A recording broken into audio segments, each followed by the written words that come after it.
Vi var 79, der gennemførte i dag. Det er meget, meget flot. Det er næsten det dobbelt af sidste år. Det var også en af de år med flest deltagere. Jeg vil lige kort sige, at i år der kom der en ny en med. Og det lavede han lidt op på. Og den hurtigste mand i dag, det var Frederik Sejstrup. Han kørte på 48, 42.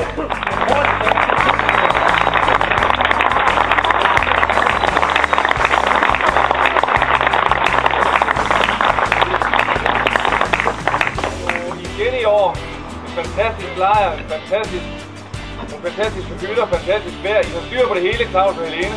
Vi har lavet en lille indsamling til jer. Det eneste, ikke har styr på, det er at sende mig et ønskeseddel, så det bliver sådan noget klædeligt noget. Men jeg har en lille gave til jer her.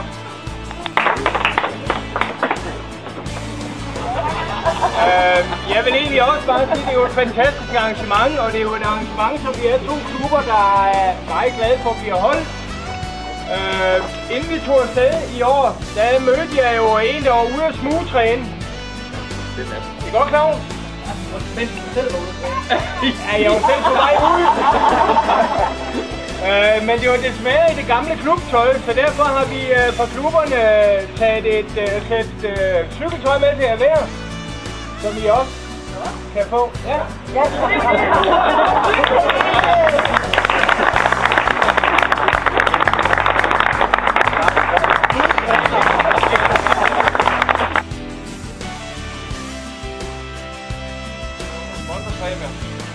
Så har vi været lidt i byen også og fået nogle ekstra præmier. Vi har blandt andet været Bike Toys, som er importør af Cube-cykler og Mavic og en masse andet godt cykeludstyr. De har også været så venlige at forære os nogle præmier. Vi har fået præmier fra JT Import, som har Toyota-cykler og også mange andre spændende ting. Du nævner. Rør Sparekassen har været venlige at give nogle ting også. Og vi har trukket lod her i eftermiddag. Der er mange ting.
Nej, jeg bygger bare i vejen.